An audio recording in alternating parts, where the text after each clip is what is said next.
So we can start, Mr. Wasim, I believe.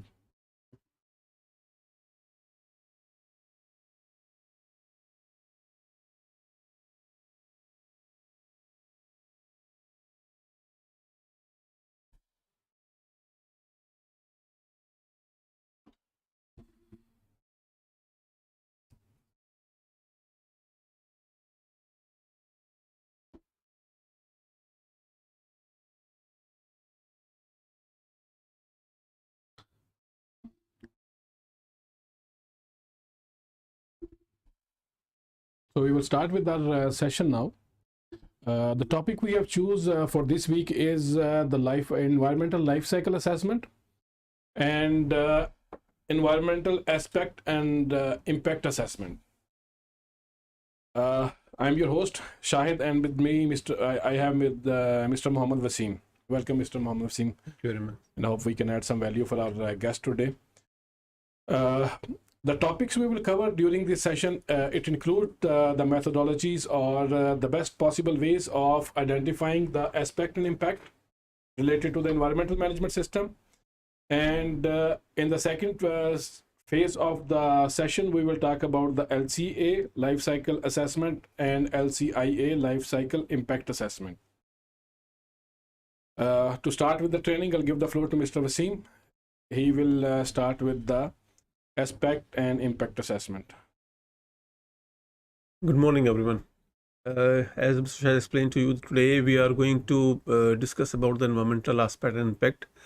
Basically, today we are going to discuss that what are the importance of doing environmental aspect and impact assessment, and what kind of benefits we will get when we are doing this kind of job. As far as the environmental aspect and impact is concerned, most of the organizations, even in old days, we also, we are just considering that it is a requirement for ISO and fulfill the requirement, and that's all. But as you go in depth and want to understand what are the benefits, how we perform, and what will be the result if we are implementing properly, so obviously you will find both kind of benefits, as well as the monetary terms, the financial benefits, plus the repute of the company in the market. As far as the aspect and impact is concerned, these are, if you see on the screen, these are some identifications are there, that what is the meaning of aspect. If we see, say in common words, that any organizations or any company or any entity activities, products and services which interact to the environment, it can be directly or indirectly. So that is called the aspect of that organization. If we talk about the impact means the identified aspects which we identified through our practices or through our workshops. So what are the impacts of those aspects into the environment? It can be partially or fully.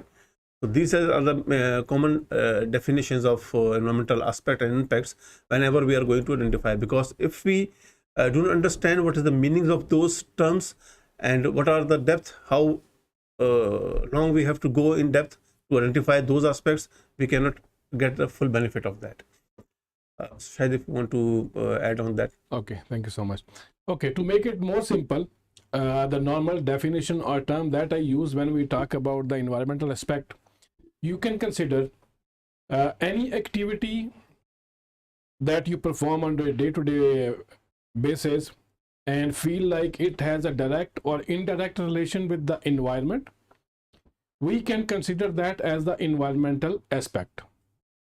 So this is the first thing when we do initiate, or when we think of saving the environment. First thing we need to understand is how we are having a relationship with the environment. What kind of, it's a positive relationship, it's a negative relationship.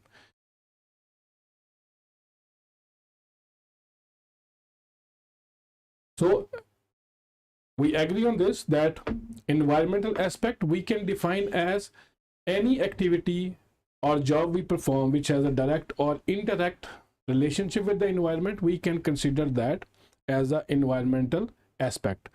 And when we're talking about the environmental aspect, each activity, it has an adverse effect on the environment, and that effect on the environment, we can define it as an impact on the environment. And when we talk about the impacts on the environment, that could be positive impacts and that could be a negative impact. I have to take a pause here. We have a question from Gabriel. Is there any possibility to share this presentation with us, and is there any certificate to be issued? Okay, to address your question,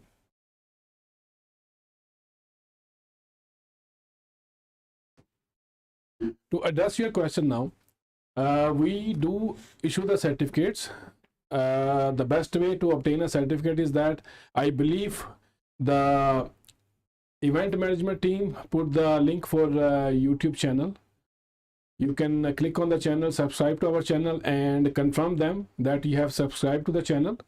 Okay, and if you have already subscribed from our previous sessions, then you can share this video and put a comment there that you have you can put a comment there in the YouTube as well that you have shared the video with your colleagues or friends. And obviously we then we take those names and we give them certificate or free certificate for these training sessions. Other than that, we charge if for normal people who want to just obtain the certificate, I believe they have to pay around $50 to get the certificate for these trainings. And for the presentations, we don't share the presentation because obviously it's under the copyright of our organization, but these presentations or the whole course recordings are available in our YouTube channel. You can go to our YouTube channel, you can refer anytime, and you can find it there.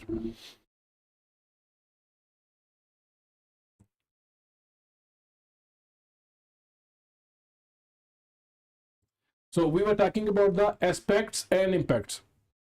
And now when we are talking about impacts and in reference to the organization or activities of an organization,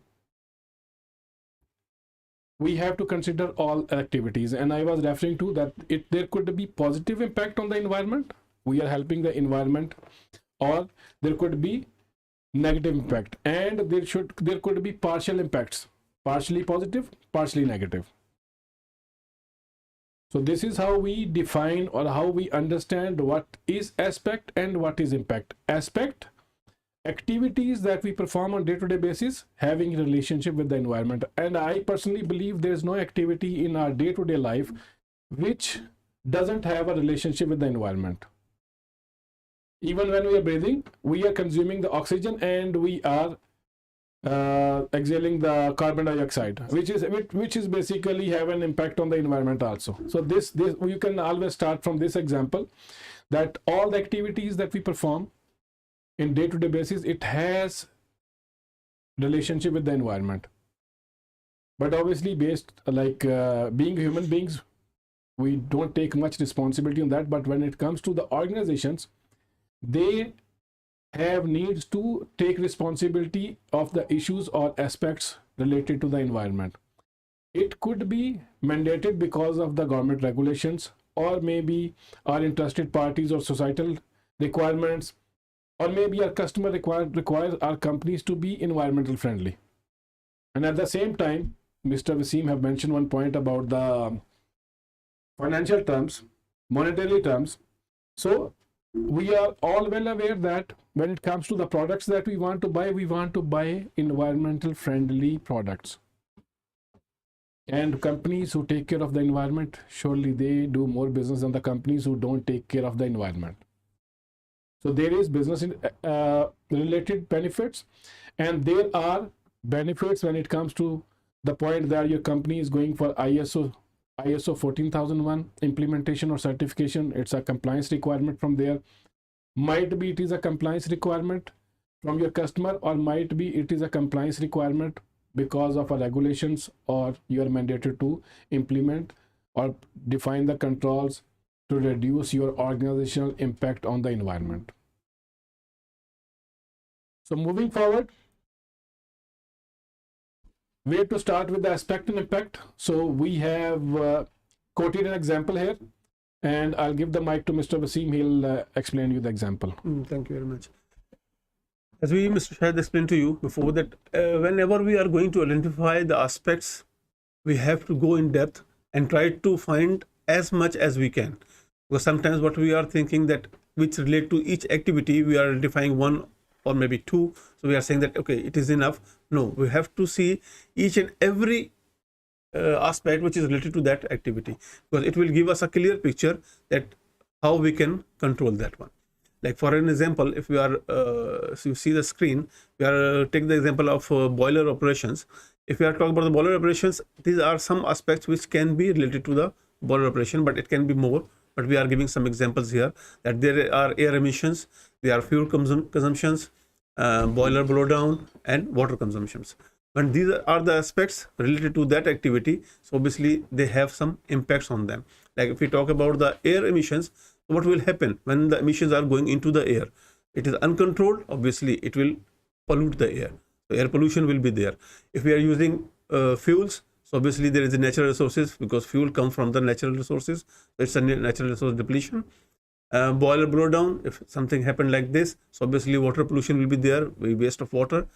Water consumption is there, obviously we are using natural resources, so this will be the impact of that aspect. There are some more examples, like if we are talking about some other activities which are in our daily use. Sometimes we are saying that it is not an aspect because it is a need of our company, but obviously there is an impact of that. We cannot avoid that activity, but we have to control them or minimize them, or we have to make some plans how we can reduce that impact of that activity. Like for example, if an organization, they are using vehicles for their business activities, obviously they cannot stop the business activities, they have to use the vehicles. When they are using the vehicles, obviously they are consuming the fuel, so there will be an impact, but our entity has to identify the ways how we can reduce that impact to save the environment. So these are the ways when we are going to identify. Some examples more are there, so we have to go in depth identify each and every activity, because if a single person is doing, it cannot be possible. That's why always you have to do like in a kind of workshop, involve all stakeholders, all process owners, so that you will have a clear picture, because when they give input, they are giving input as per their experiences, as per their day-to-day job. When they are giving you input, that will be the original or effective inputs. So consider them and then go for a final aspect and impact assessment. Yes, Mr. Shahid, if you want to add something on that. That's fine. Now, when it comes to doing an effective environmental aspect and impact assessment, in our presentation, we put in 3 steps. So the first step is that when an organization is thinking of implementing an effective environmental management system against the requirement of ISO 14001, and the latest version is 2015. So first step is always to form a team. Why we need to form a team is that you have to take representatives of different departments, and you may call it an environmental committee, okay, or you may call it a compliance team or EMS team. It's your choice. So we have to form a committee or form a team of the persons who will be ultimately responsible for an effective implementation of environmental management. And it will be their responsibility to identify or collaborate with their departmental personnel to identify all the relevant aspects related to their day-to-day activities which they perform for their department, being part of a business. So first step we are saying is that when you are implementing or when you're going for aspect and impact identification, form a team. In the presentation, we have given few examples, which, like for example, representatives of quality assurance and quality control, maybe representatives of health and safety department, maintenance department representatives, other utility department representative, production divisions, and office environmental related, office activity related personnel. So first step is always to form a committee. This committee will be the one who enables an effective aspect identification. So this is the first step. Moving onward, Mr. Wasim, can you explain this point? Because once we establish the committee or we establish the team, what are the benefits of establishing those teams? Because the team is set, because team setting doesn't mean that nominate the people, that these are the people, they are in the team. No, you have to check the background of those people. They are qualified, they have similar kind of background, they have the knowledge of that activity, they have the knowledge of process, in-depth knowledge. Then you can set the team, not just mentioning the 1, 2, 3 people are in the team. Suppose sometimes you have people but they are not well aware or well educated, so maybe you can give them some trainings, so enhance their capabilities, so that they better understand the requirements of environmental aspect and impact assessment. Once they are trained, then they are really beneficial. So there are some purposes and implications that why we are doing all these things. The first one, as you can see, that why we are doing this kind of practices, that we are determining the significant environment aspect and associated impacts which can result into positive or negative to the environment. It can be a potential impact or it can be adverse impact. Both impacts can be there. Second point is that evaluation of environmental aspect and impact of their associated impacts should be primarily fence line issues. Means sometimes what we are doing, we are cascading so many aspects, but most of them maybe they are not significant. So we have to, once we identify the aspect and impacts, we have to choose which are significant. Significant means that we have more or severe impact on the environment. Because of them, the environment can be disturbed. For example, if we are using use of paper, every organization they are using papers. But if we are not taking care of the use of paper, we are wasting the papers. So what will be the impact? We have to cut down more trees to produce more paper. If we have to cut down the trees, obviously the oxygen production will reduce into the environment. So the impact will be more as compared to the other activities. So we have to consider which has more significant impacts. We have to select them and we have to proceed. We cannot go for all. Maybe we will identify 1,000 aspects, 500 aspects, 100 aspects. Where in those aspects we have to identify which has more significant. Other point to identify the significance is that is there any legal action against that activity or against that impact? If we are doing something which can result into legal penalties, fines or legal actions, that can be also a significant impact. Like if we are oil and gas company, we are using lubricants, we are producing lubricants, there is spills in our activities. Where the spills will go? Obviously they will go into the ground. So ground contamination will be there. If we are doing this kind of activity, so obviously the legal action will come from the environment agency or environmental department. So again, this impact will be significant. We have to see in this way that considering these 2 points, we can identify which are more significance.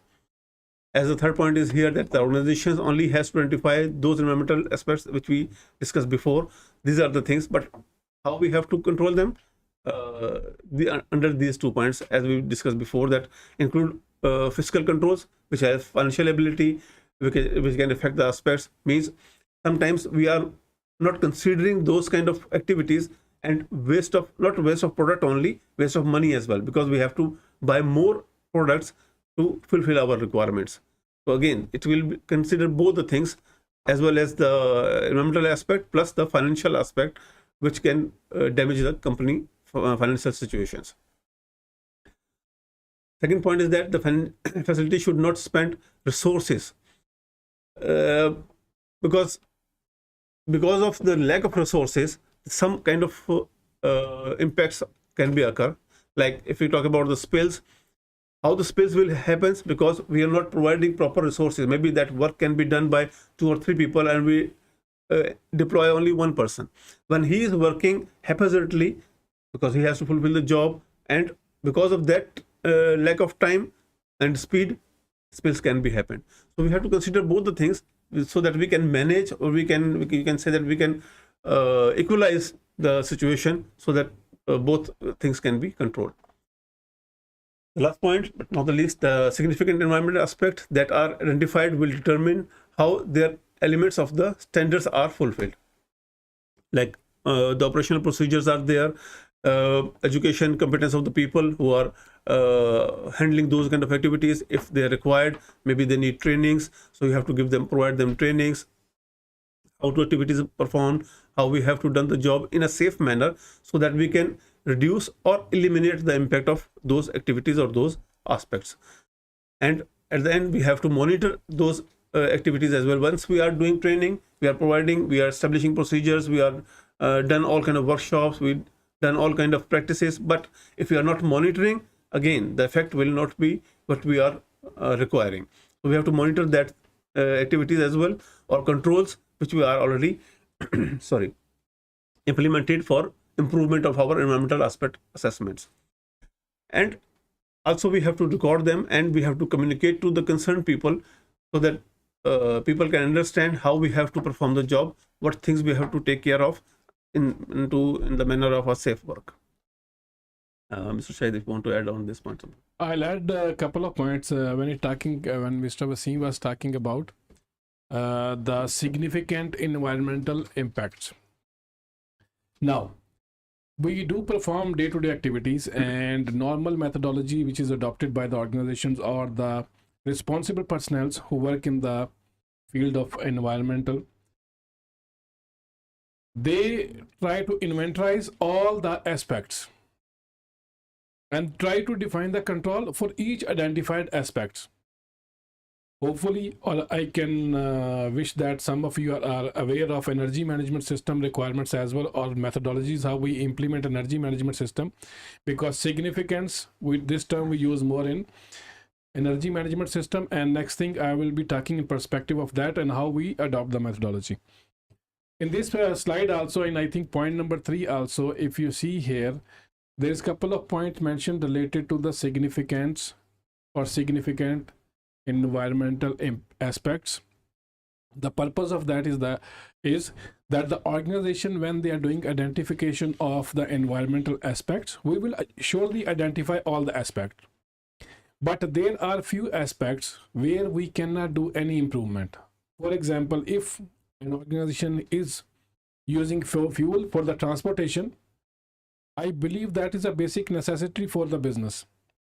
We cannot put a control to reduce the driving of the cars or vehicles, because it will have an adverse effect or negative impact on the business itself.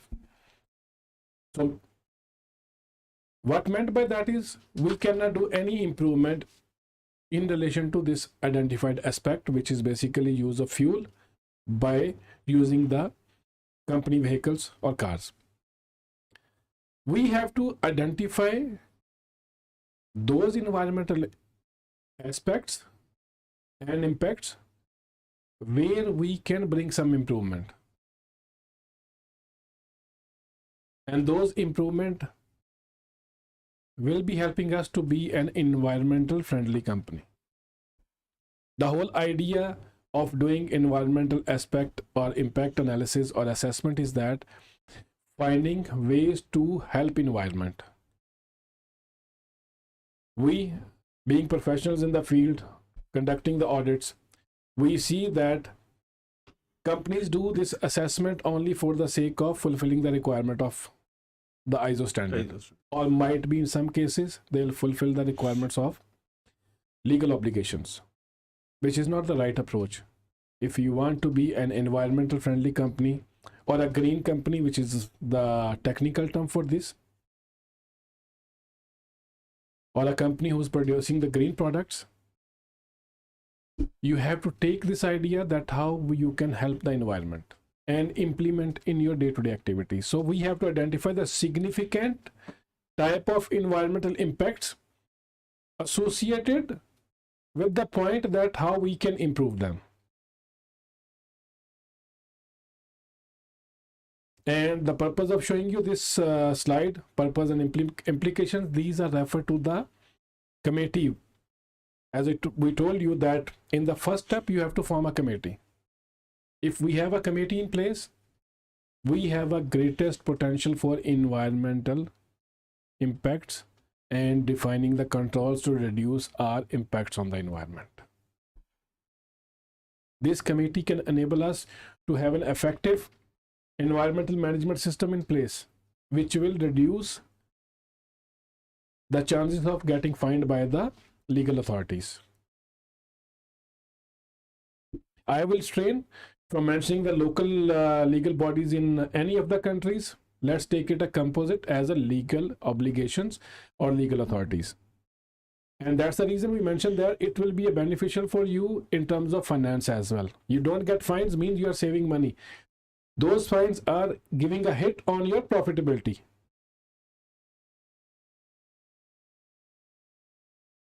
We have a question now before we move to the next slide from another participant. Can we use the term that we use in health and safety? Example is consequences is the same like impact. I would say it's not same. When you refer to consequences term itself gives you multi-dimensional approach. In health and safety, hazard occurred, consequences could be in different dimensions. It could result in an incident without impacting the property or giving you a physical consequence. Impact is very specific aspect and how we are impacting the environment, how much impact we are leaving on the environment. So that's the reason we stick with the term impact in environment, because the whole term itself says that we have to evaluate the impact. Consequences and end result. Impact needs to be evaluated. It can be positive, it can be negative. So it has to be specific afterwards. So personally or as professions, we recommend you to stick with the term impact, aspect and impact when it comes to environment. Don't mix it with the likelihood and consequences. That's not the way. That's totally a different approach.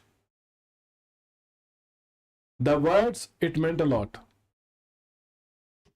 And the terms which is defined internationally, obviously, there is a reason for that as well. So I hope I have answered your question.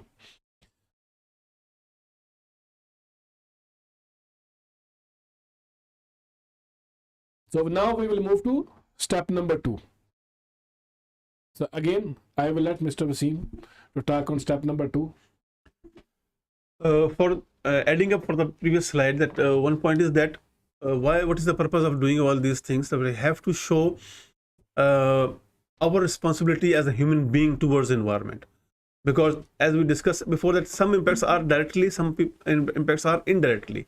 What does it mean? That we are considering that whatever activities we are performing, what jobs we are doing, whatever impacts are there, it is going to the environment. It is direct to the environment, but indirect to us as well. We are living in this environment. We are part of that environment. If something happened to the environment, we also suffer. We cannot survive, because as for a human being, we need water. It's our necessity. We need air, means the oxygen. Whenever the environment disturbs, these two elements disturbs for sure. And these two elements disturbs, obviously it will impact transfer to us as well. So we have to show that what we are doing, we are take care of the environment. It's us, not only the environment. So we have to consider all these things. Then we can realize that what are the importance of those kind of things. Now the step 2, that as we discussed before, step 1, now the step 2 is that once we've done that activity, we have to go to for identifying the aspect and impacts. When the first thing is to identify the aspects. While identifying the aspects, we have to select the activity where we are going to find those aspects. It can be product, it can be services, or it can be operations. Once we identify the activities, we have to identify as many as we can. Sometimes we are saying we identify one, that is enough. No, maybe there are more. We have to go in depth that what kind of associated aspects are there which related to that activity. We have to identify all possible associated aspects related to that activity. Once the aspects are identified, we have to go to identify the impacts. It can be positive, it can be negative to the environment. We have to identify both. Usually what we are doing, we are identifying the negative impacts only. We are considering, okay, we are doing negative impacts because we have to control the negative. No, we have to identify the positive as well, so that we can, there is a possibility of improvement of that positive impact. We can improve it. If we can improve it, we are improving the environment as well. So we have to consider both positive and negative environmental impacts associated to those aspects. Like example, if we are producing waste, so that is an impact. What will be the impact of those aspect? That aspect, it can be positive, it can be negative. Negative, it will go if we are dumping all the waste into the landfill.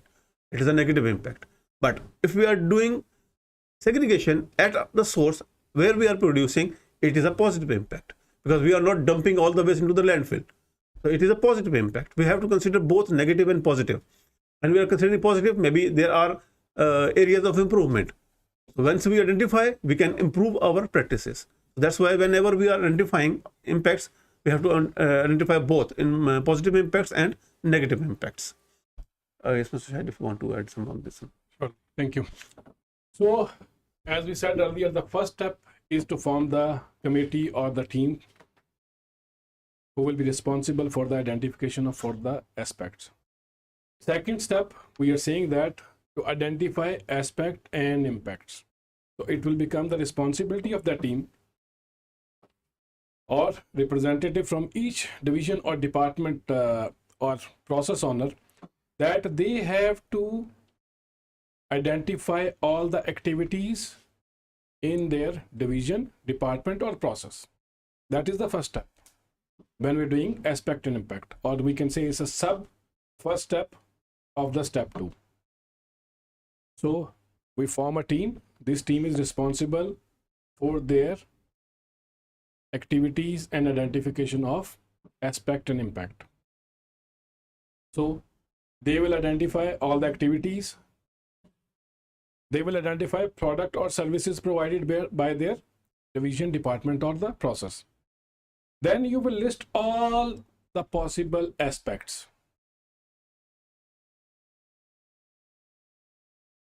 Using a car, you are consuming the fuel. You are discharging the CO2 in the air as well. So these are two aspects. These two aspects, then we will identify the relevant impacts also. Using the fuel means it's a natural resource. It will be, the impact will be depletion of natural resources.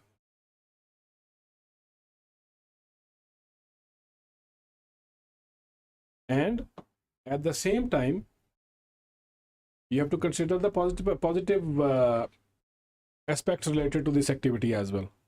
For example, a transport is being used by 4 people. Same car is used by 4 people, it will have less environmental impact. A car is used by 1 person, or then it will have higher impact on the environment. And when we do the aspect identification, we have to consider actual, which is happening, and also seeing in the future or keeping in view the future, identify the potential aspect and impacts also. And when we do the aspect and impact evaluation, when a company is doing it first time, and then when there is any changes in the work routines or the methodology of doing a work, maybe you're doing some activity manually before, now the company bought a machine for that. In that case also, you have to re-evaluate your environmental aspect and impacts.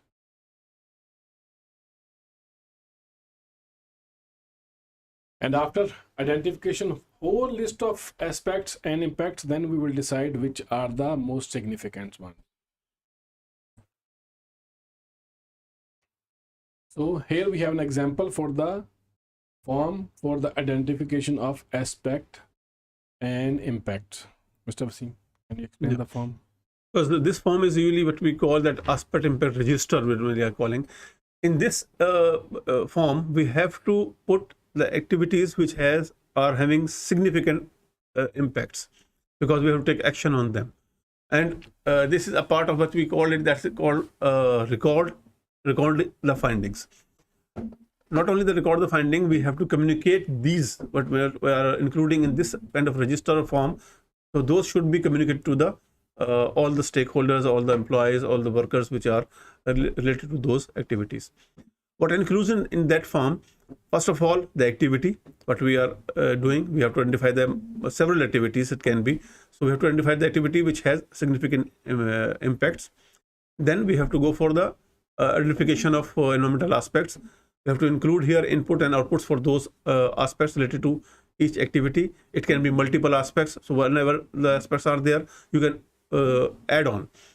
With each activity, it can be 1, 2, 3, 4, 5. It can be. It has a possibility. Once this step is done, we have to evaluate the impact of that aspect to the environment. Impacts, they are always with the numbers, similar kind like practice we are doing in the risk register, as a person asked the question before. So maybe their same question come into the mind again. So the numbering system or rating system will be similar as per we are doing into the risk assessment. Once we done this one, we have to check the positive impacts as well. When we are identifying the environmental impact, usually we are going for the negative impact. And what are the negative or drawbacks of this kind of aspect to the environment? But we have to look into the positive impact as well, so that we can balance both the things. If we can able to balance these things, positive and negative, again we achieve our goal, that we are reducing the impact of that activity or aspect to the environment. After that steps, we have to go for the check of control, that what are the existing controls we have to minimize the impact of those aspects. If we do not have any, we have to say no. If we have something, we can include yes, we have. Once we have the controls, we have to see the effectiveness. Either they can be improved or there additional controls are required or not, then we have to go to the next step. If the control is there but it is not fully effective, or it is not meeting our requirement what we are looking for, so we have to improve that control or make some additional controls maybe. So we have to consider those and write them down so that we can work it out when we are going into the field. Commits means that is there any commits on those controls that maybe they are need finance, they are not they need time to implement. So those commits will come into that section, and at the end we have to compile the ratings of those impacts, that what will be the result after implementing all these things. Is Mr. Shahid want to add something on there? I'll just add this one. Mostly when we see the companies doing in aspect and impact analysis, we are not seeing anything related to the positive impact. It's always good thing to have in your aspect and impact register a field, a column, or a row to identify whether an aspect have a positive impact on the environment.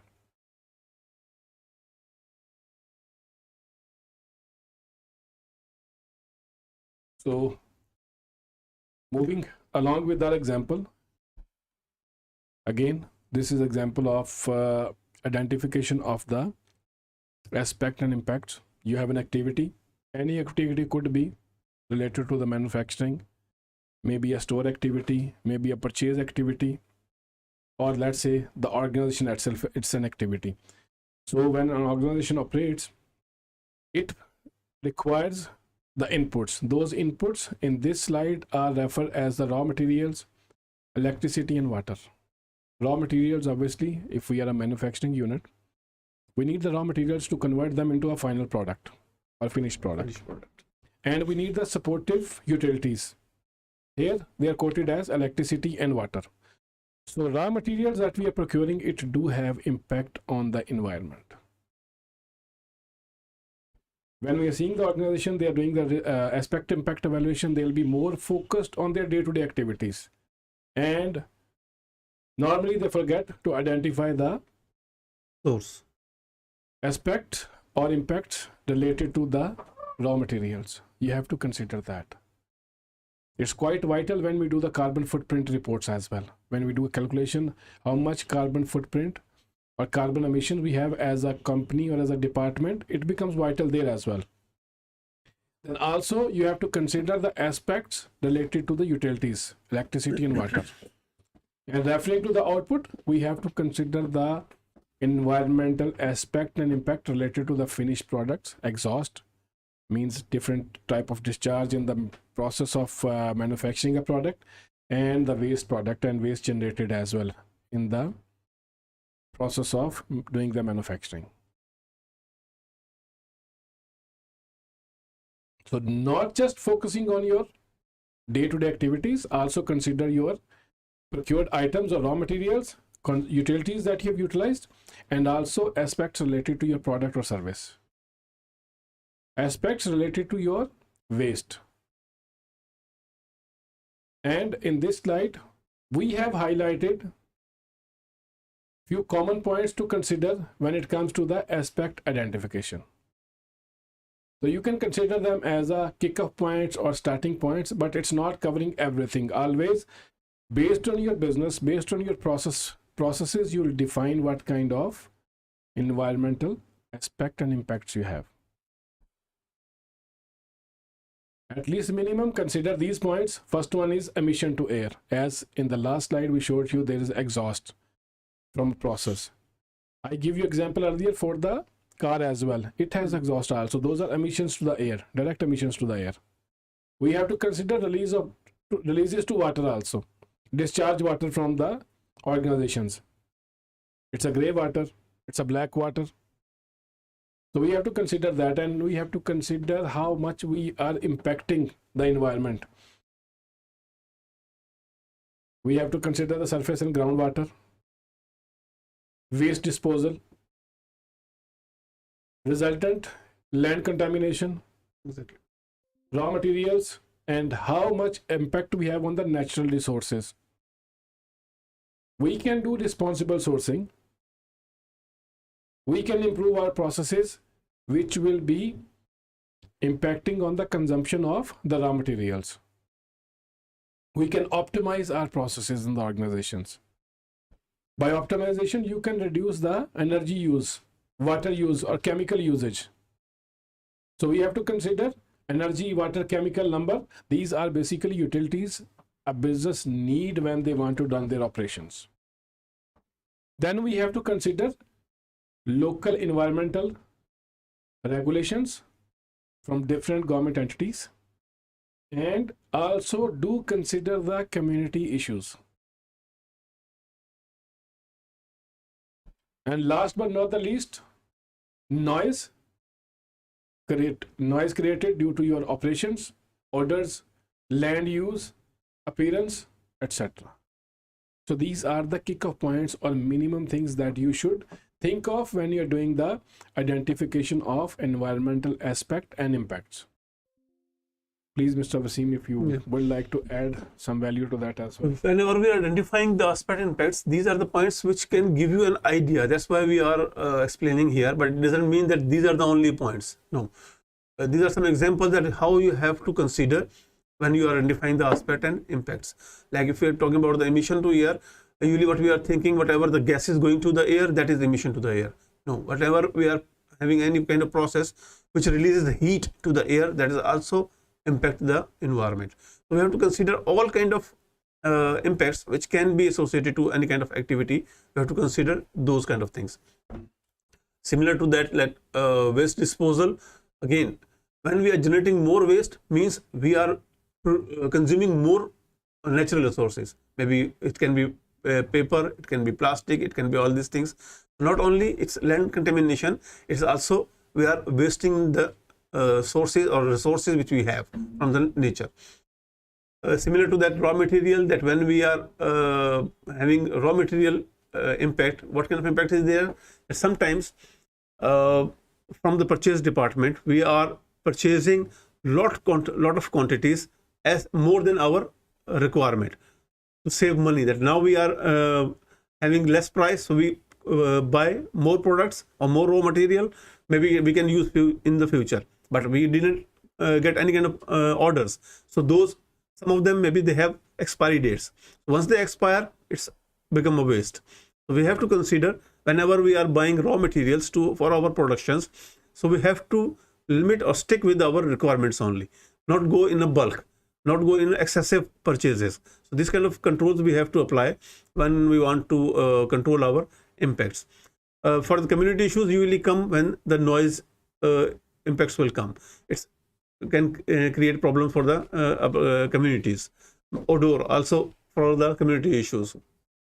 Land use, usually people are thinking, what is the impact of the land use? So whenever we are using the land for our industries, for establishing any plant, building more houses or any other things, so obviously we are reducing the place for plantation.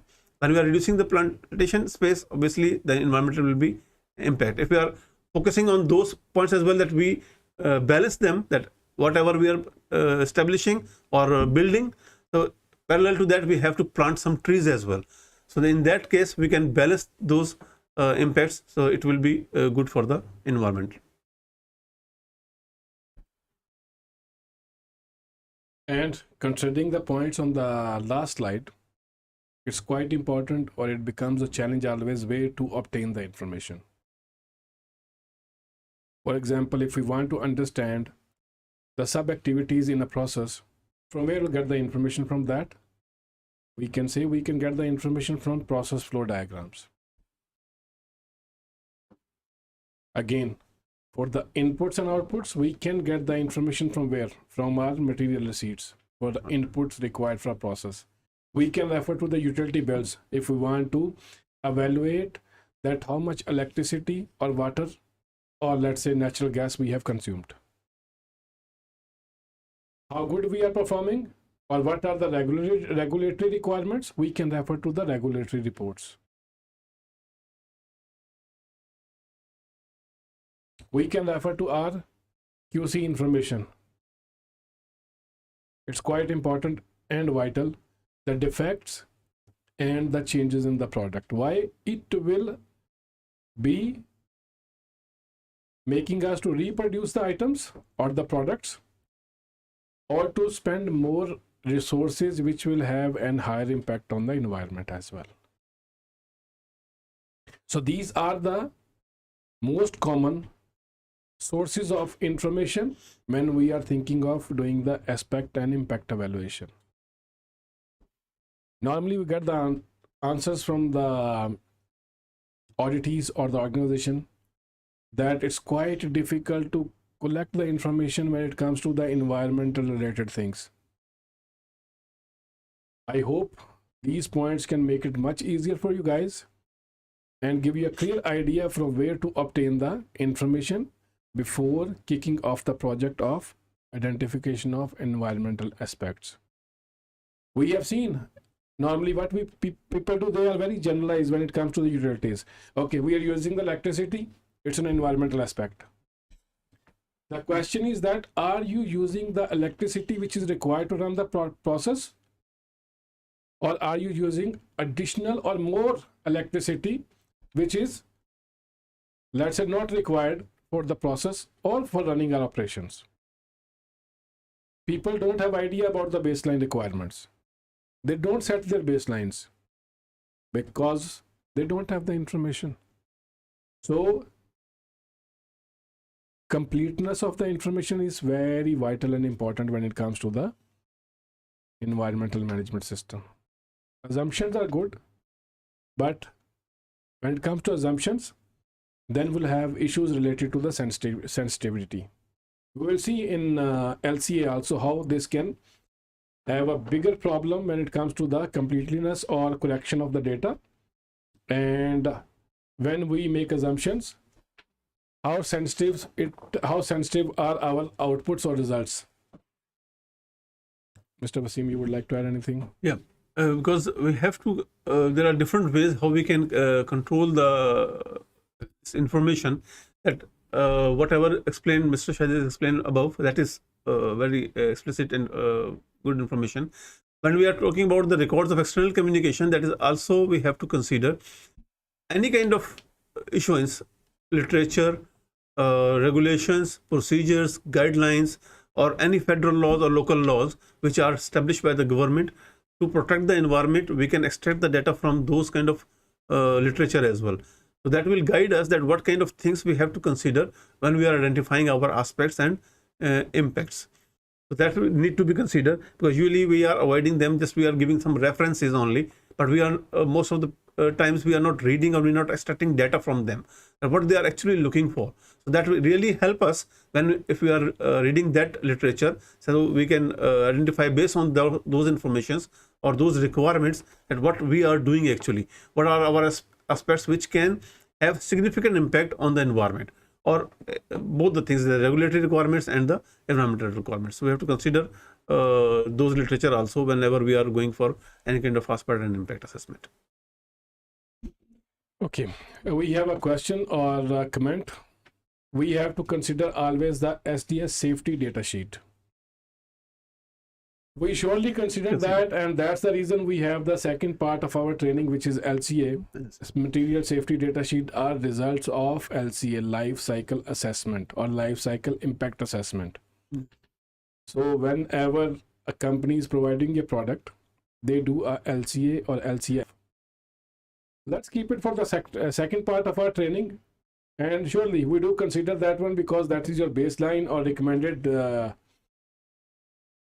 methods of safeguarding the environment or reducing our impact on the environment. So this brings us to the third step of the process of identifying the aspect and impact, and then obviously we do the assessment afterwards. So in the first step, we form the team. In the second step, we told you to identify each and every kind of aspect and impacts. And third step is to refine them, to look for the significant aspect and impact. And one important point is that you should consider taking input or feedback from your top management. And then moving onward in the third step, we will define our rating scheme for the factors of the significance to identify whether a aspect is significant or no. You will not decide by yourself. It has to be on a methodological way. So you have to define your rating scheme to evaluate an aspect whether it's a significant or non-significant. Want to add something? No, it's well versed.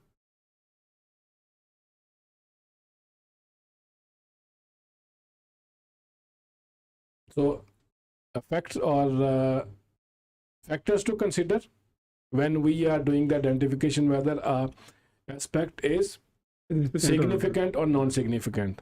First point in that one, or first thing to consider is that the scale of the impact. Second point, severity of the impact. Third one, probability of the impact, and the fourth one is duration of the impact. For example, if there is a fire incident, if a fire is there for 2 hours, it has a limited impact maybe. If it's there for 2 days, or you can take example of the fire incident that took place in forest, it has very high or major impact on the environment. So first part, we have to consider the environmental concerns. Second part, we have to consider the business concerns. And business concerns, it include the potential regulatory and legal exposures. On the top. Then we have difficulty and cost of changing the impact. Third one is effect of change on other activities and process. And what we are saying, different activities or process in your business itself, in your organization. And we have to consider the concerns of our stakeholders. In ISO, we call them interested parties. And last but not least, and most important one, the public image of the organization. We've seen organizations to go bankrupt if they are not fulfilling the environmental. The customer stop buying products from them. As I said earlier, that we as consumers don't like to buy things which are not environmental. Because as human beings, we are making sure that the world is a safer place for our coming generations, for our children. We don't want to leave a legacy where our children will be suffering because we did not take care of the environment. We did not take care of the world where we spent our life. Rasim, you would like to add anything? Yeah, both things that explain here, that these are the important parts, because these are two main impacts, one on the environment, another one on the organization itself.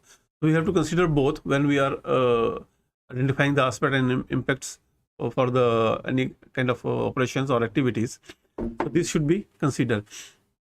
Here what we have want to add that now why these impacts come on the business, because now the technology is at its peak. Everybody knows The whole world is in your mobile. Everybody is aware what is happening, what is our in our benefits, what is in our what is the negative in the world. So everybody is aware now. People are looking for the environmental friendly products. If we are not considering all these things, so obviously our products will not meet the requirement what the consumer is looking for, what the people are looking for. Now everybody is aware, they want to participate in the protection of the environment. You see there are many NGOs, they are working, they are spreading awareness, they are spreading information to the people. Everybody is aware. Even if we talk about a common person, so obviously we are also looking for that. And if we want to go for any buy to any product, we are looking for some marks, for environment friendly marks, all these things. If you see now the world is going to the plastic free activities. Most of the organizations, most of the countries, they ban plastic, because plastic is the thing which has less tendency to mix with the soil. It will remain for many years. It will affect the environment. So these kind of activities are already in the market. So we have to consider when we are identifying the aspect and impact for our activities or our processes, and what kind of impact will be for our business as well. Because at the end, if we are not taking care of those kind of things, companies are closed because of this kind of things, because the market demand become less because of this kind of activities. So we have to consider both the things, as well as environment as our social responsibility, natural responsibility. Plus we have to see our business activities, how we can improve the business, how we can make it environment friendly and good for the consumer, what they are looking for in actual. So here we have quoted an example of rating scheme. So in this example, we have taken 4 things, which is legal liabilities, second is public concern, then we have frequency, and the last one is severity. And the rating scheme, we put it from 1 to 3, 1 being the minimum and 3 being the higher side. And if you see the example here, the values and their respective statements are clearly identifying, or we can understand the clear meaning of that. For example, if you consider the legal liabilities, we're saying, is the aspect regulated? Then we have low, medium, and high, where we can give a value low or 1 if the issue or aspect is not regulated.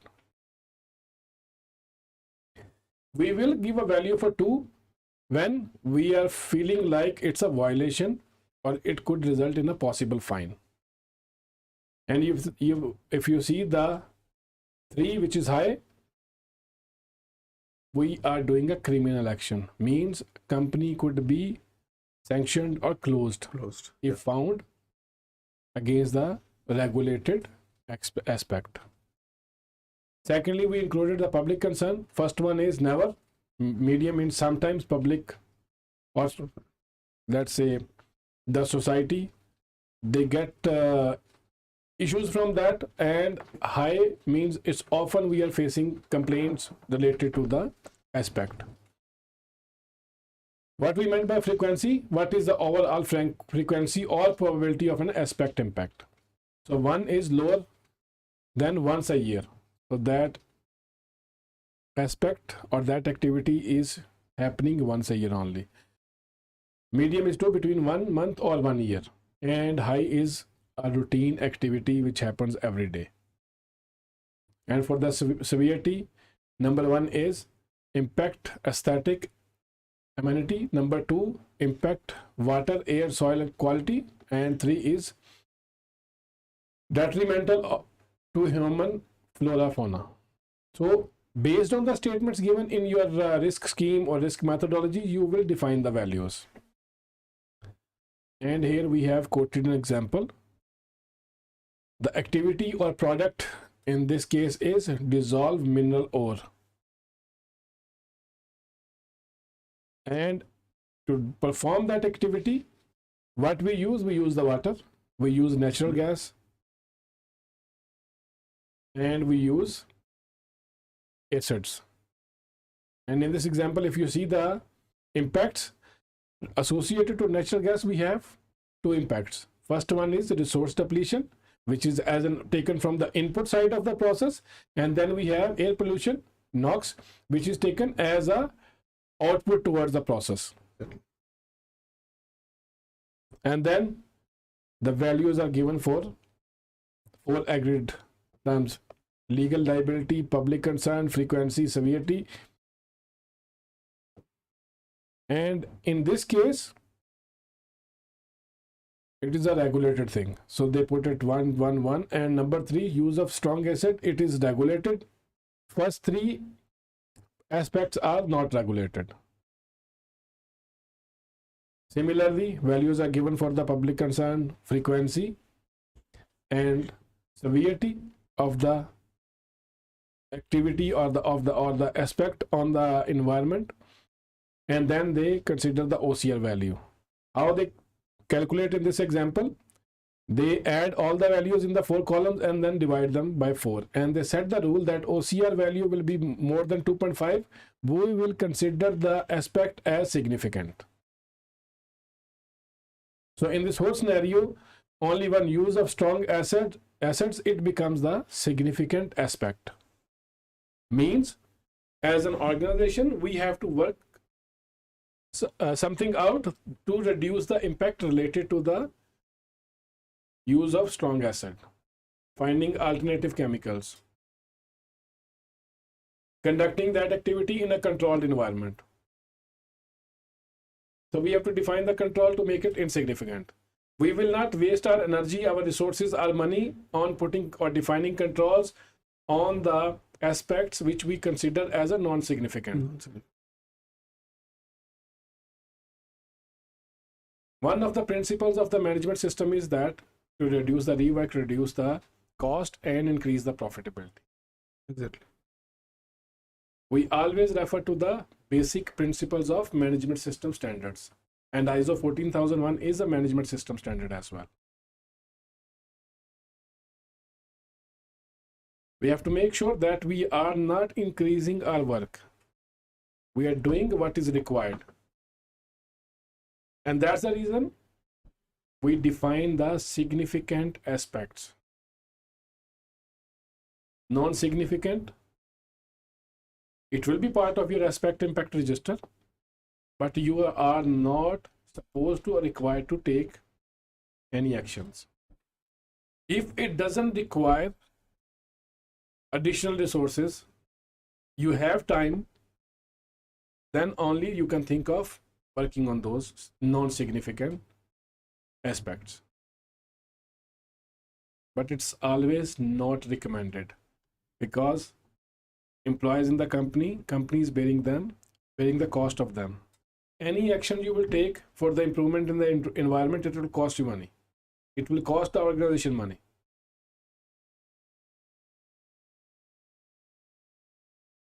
You would like to add anything, Mr. Wasim? Yeah. Because as you see here in this table, that we have to identify the values as per to the aspect and impact. See the table, we are identifying the impacts for more. Like if you see the aspects in total, in actual there are 3 basically: use of water, natural gas use, and use of strong acids. But when we go to the impact, natural gas has more impacts, so we are considering whatever is there. We are considering all kind of impacts which are associated to those aspects. Similar to that, when we are giving numbers, so we have to consider the previous chart which we discussed before, that how we allot the numbers, what are the situations are there. Like if you see first 3, there is legal liability is 1, and last one is 3. Why 3? Because when we are spilling and it is going into the land, it's going to the land contamination. In most of the countries, as per the environmental law, it is an offense. When the legal requirement will come, obviously it become a criminal activity. So if we are not fulfilling the requirement, obviously we are performing a criminal activity. So that's why we are putting 3 here. How we are doing the calculation? If some people who are aware of a student of math or statistics, they know the term mean. So we are basically here, we are calculating the mean. Calculating of mean is the summation x over n. Summation x means how many categories are there. We have to sum up them and we have to divide with the numbers. Like here, there we have four categories, and we sum up them, and then we divide with the number 4. So that come into the as the result of that activity. Maybe it can be more, 5 activities, so we divide by 5. If we have 4, we have divided by 4. So it depends on the activities which you are selecting. It's okay. So now we will start with the LCA. If we have any questions related to the environmental aspect impact, we are open for that. We'll wait a couple of minutes for the questions. And if we don't receive any questions, then we'll move for the LCA, life cycle assessment.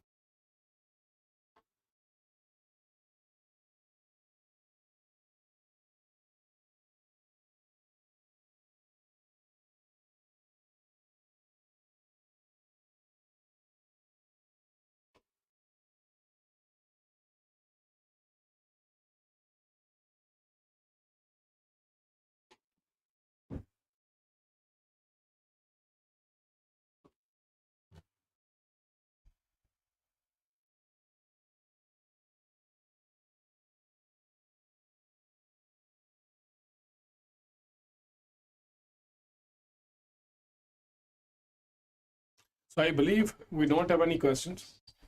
Okay, the reason why we have added the LCA here, the purpose is to give you a high level idea of life cycle assessment, because in ISO 14001, the standard outlines the requirements in a very generic way of the life cycle assessment, that we have to consider the life cycle as perspective of our product and service. And it's also common misunderstanding by the organizations when they are complying with the requirements of ISO 2015, that they don't consider the aspects related to the inputs and outputs of the process or the activities. They consider the day-to-day activities and identify the aspect and impacts related to them. We have put 3 terms here. First one is life cycle. So what is life cycle? Consecutive and interlinked stages of a product system. Different stages by which a product will be produced or assembled, from raw material acquisition or generated from natural resources to final disposal. Then we have life cycle assessment.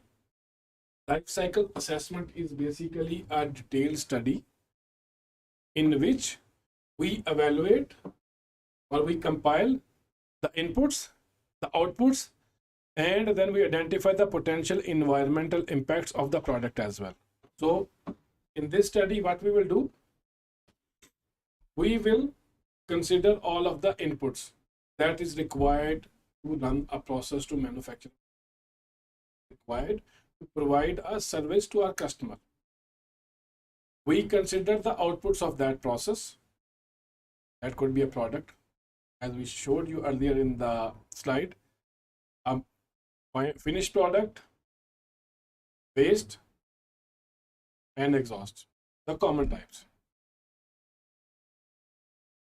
And then we identify the environmental aspects related to the product or service itself, until the end of life of that product. And after the product life is ended, whether it will be recycled, whether it will be disposed of. If it is recycled, it will have lower environmental impacts than a product which will be wasted or dumped. So in life cycle assessment, we will assess the whole life cycle of a product, considering the inputs, considering the outputs, and the product related environment. Life cycle impact assessment, LCIA. So considering the different phases of life cycle assessment, aimed at understanding and evaluating the magnitude and significance of the potential environment product system throughout the life cycle of a product. Very similar, but here life cycle assessment, evaluation of the data in terms of different stages to the product, input, outputs, and the product itself. And life cycle impact assessment, means conducting the environmental aspect impact assessment related to the different stages of a product.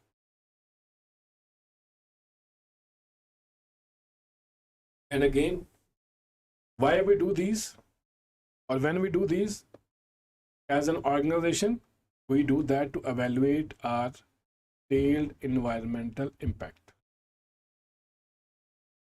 When we are designing a new product, we will do LCA or LCIA to understand that the product we are going to launch or sell to our consumers, how much impact it will have on the environment.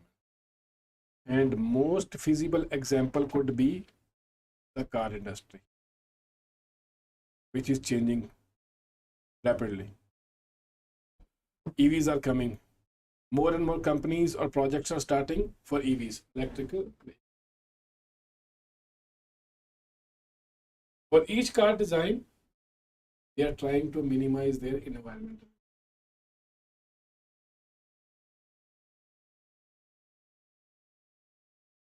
And why LCA? Why we do the LCA? In this slide, we have highlighted few important points of that. First thing is that it will give us an opportunity to identify the environmental performance related to our products or our services, considering all the life cycle of that product or service. It will help us to take a mature decision as an organization, considering that our services, our activities are environmental friendly, or know how much impact we have on the environment, so we can take a wise decision. And we can make sure that the organization is moving towards their strategic direction. Third thing, what we do in the LCA, we select the relevant indicators against which we will evaluate our environmental performance. And last, not the least, most important point, marketing. It's always good to promote your company environmental.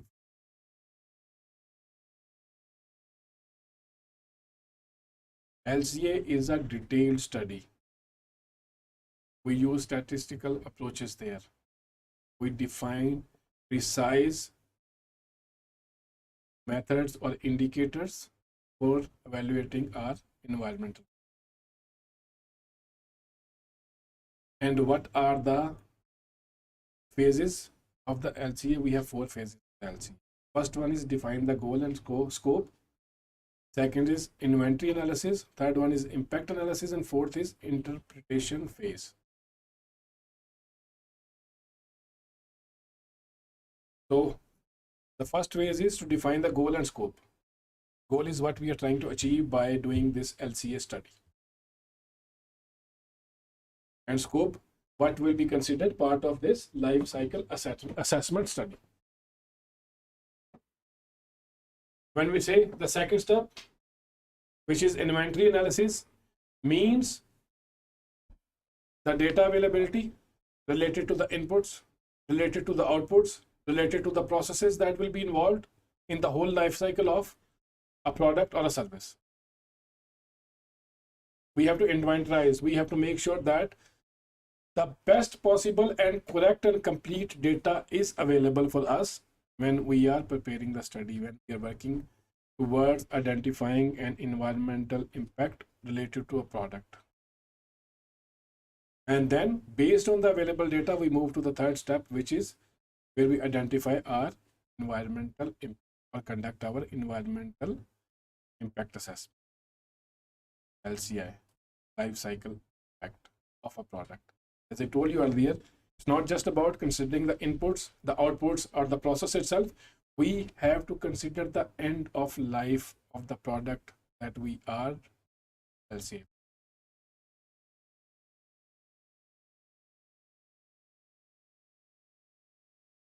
And the last one is interpretation phases, means how we will present the result of this LCI, LCA, or LCIA. Covering our scope and goal from where we started. So these are the 4 phases of conducting LCA.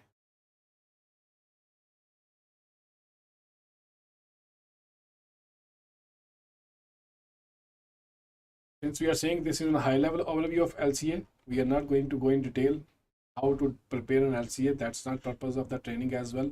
The whole purpose is to give you a high level idea of the life cycle assessment, life cycle impact assessment, or life cycle impact evaluation as well. So this is the whole process. In this slide, you can see what we follow. On the right side, you can see the outcomes we discussed earlier, that it will give us or enable us to have an informed decision when it comes to the product development, or when we're doing strategic planning, or when we are making a policy related to public. What data we'll be sharing, and how to enhance the marketing image of an organization. What we need for that, we need to set the goals and scope. Then we have to make sure that input, output, process related data, product related data is available. And we'll do a complete impact analysis, which will enable us, or which will enable identification of the significant issues related to the product. And we do the evaluation again, as I said earlier. Our evaluation or results in life cycle assessment should be based on the completeness check. Completeness check means that we cover or include all the issues related to the life cycle of the product.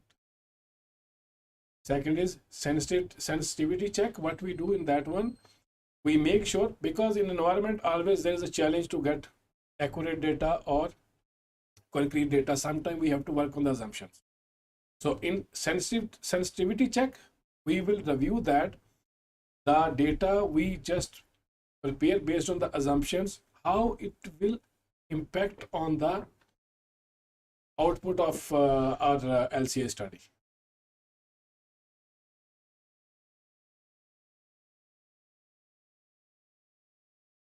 So this is the whole process we follow when we do the life cycle assessment. Again, it's high level approach.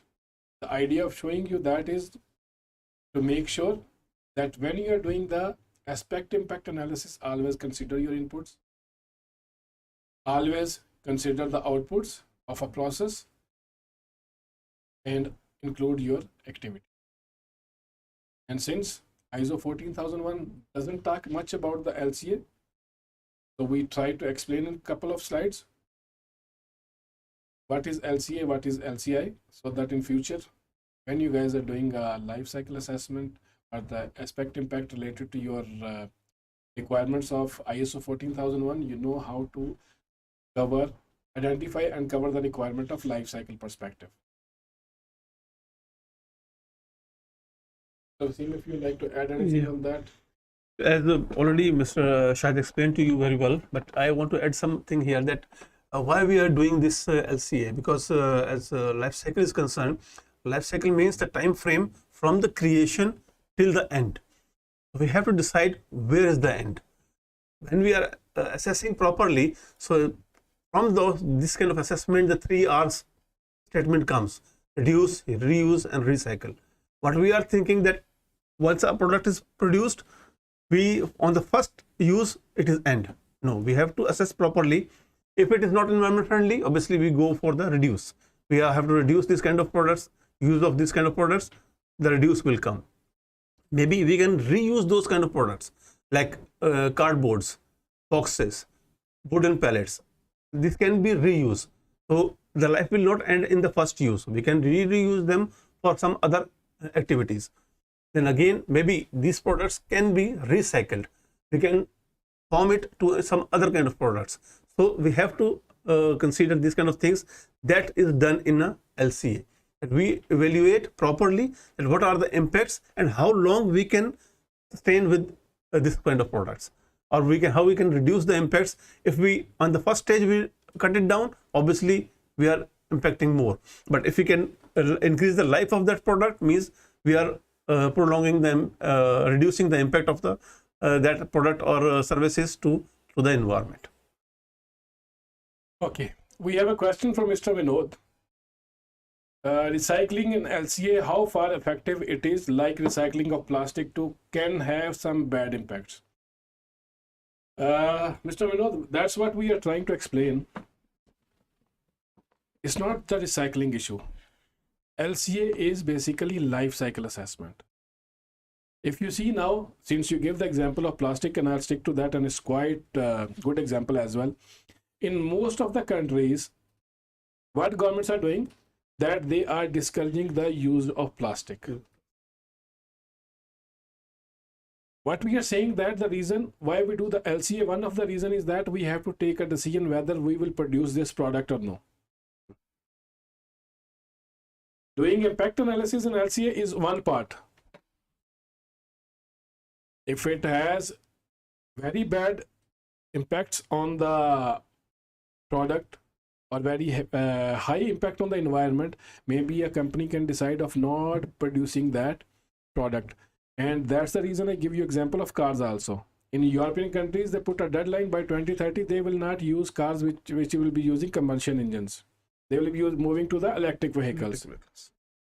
So the whole purpose of doing a life cycle assessment study is that to decide whether the product or service we are providing, it will be sold, people will accept that or no. So it's not just evaluating the impact on the environment. That is one part. If you see the presentation also, the slide that you're seeing, that we decide three things: goals and scope of the definition, secondly inventory, and third one impact analysis. In environmental management system, we don't take this approach. LCA is for the sake of taking a decision about the about a specific product. Second point we have here on the right, strategic planning. Like for example, now you are producing something, a product which is not environmental friendly, but in the meanwhile, you are looking for an alternative method or an alternative product which will have less impact on the environment. I hope I have answered your question.